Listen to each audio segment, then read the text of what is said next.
Hi, I'm Rick Dior, and that was solo number 8 from the Chet Doboe Funk Drumming Workbook. So this is a continuation of the series of this book that I've been presenting. So I didn't do the repeat there to save some time. This is going to be a little bit of a longer video because this solo is so difficult. I was doing it there at the tempo of 132, which is the written tempo, which is very, very fast. So this is a complex solo. It may take you a long time to build up to that speed. We'll do it slower here in a minute, so I can show you some of the nuances of the solo, but this obviously is in the style of David Garibaldi and Tower of Power.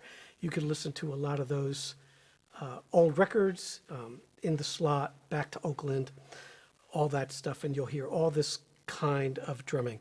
The solo is difficult because of the accents, and the accents happen in different places with the same groove. So you got to be really careful to do that. A lot of students that I've worked with on these solos, they basically sometimes just ignore the accents and they play it the same way, but that's a different thing. When you use the accents, it's a completely different groove. So if you look at this first groove here, we'll slow everything down for you, play it at 100, and we'll put the 16th note on here so you have the subdivision. So after this opening fill that sounds like this, then we're into the main groove. Okay, so we'll play this slow for you. 1, 2, 3, 4.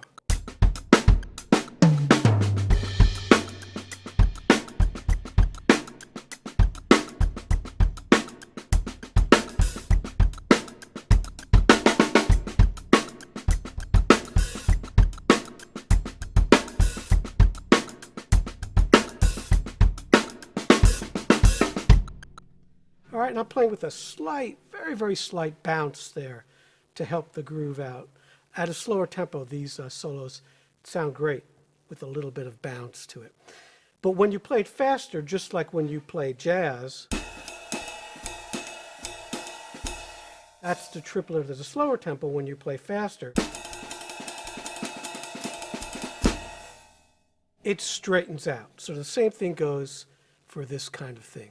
So that's the first groove. And then the second groove starts at about 6 lines down. I'll play that for you. And there's where you have to be really cognizant of these accents.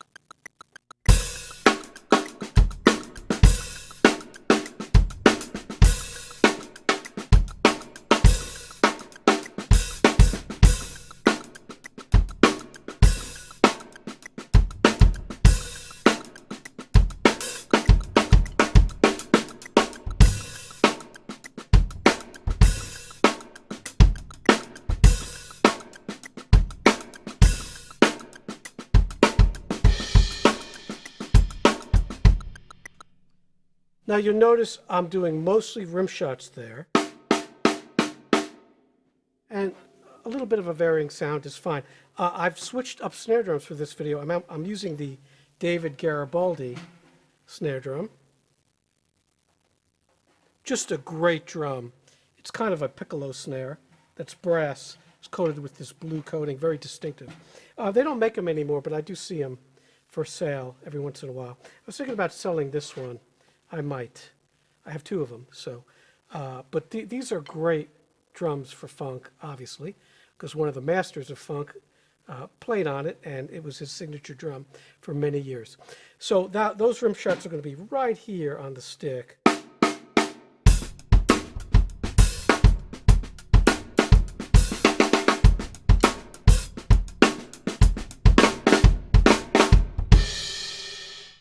It's a very distinctive sound.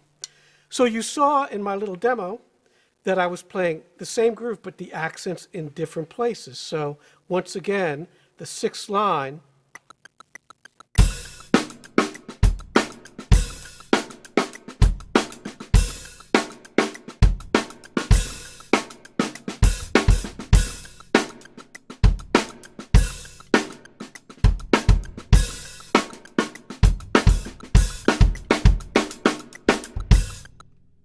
so that 6th line has the accents that drop away after a few bars, and then you're ghosting the rest of those notes. I'm also playing match grip for this solo. I use both grips extensively. It's fine either grip, but when I do a lot of rim shots, like for hours at a time, I definitely will use the match grip because that can kind of tear up your thumb here with the traditional grip. Just something to think about. What else? Okay, so at the end of the solo, if you're going to do the repeat, you've got to get back to the beginning. That's tricky. We'll play that for you. We'll play the last line going back to the repeat. 1, 2, 3.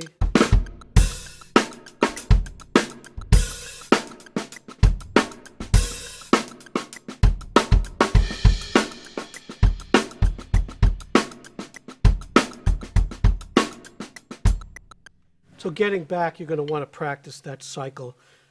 If you're reading it and you don't have it memorized, looking right back to the top of that page. So I'm going to boost up the tempo just a little now to 110 and play this whole thing for you. 1, 2, 3, 4.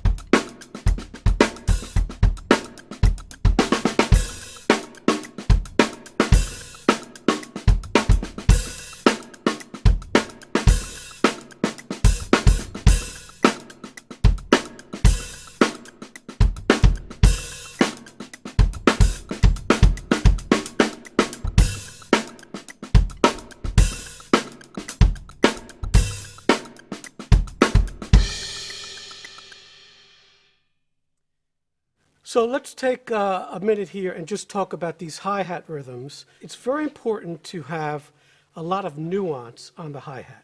So you'll notice I'm not just doing this with the tip or just the shaft. I'm alternating.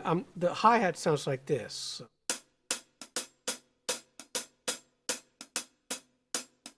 So some tip, shaft going on. In this case, I'm doing tip, shaft, tip, shaft. So.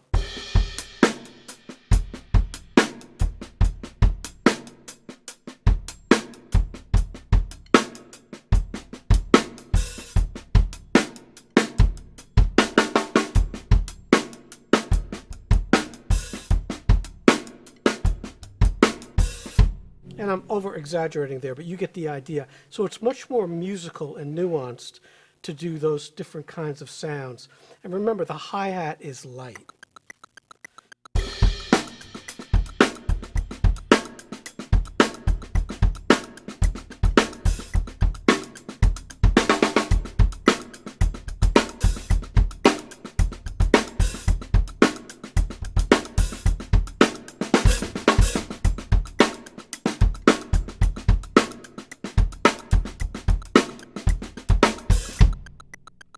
Okay?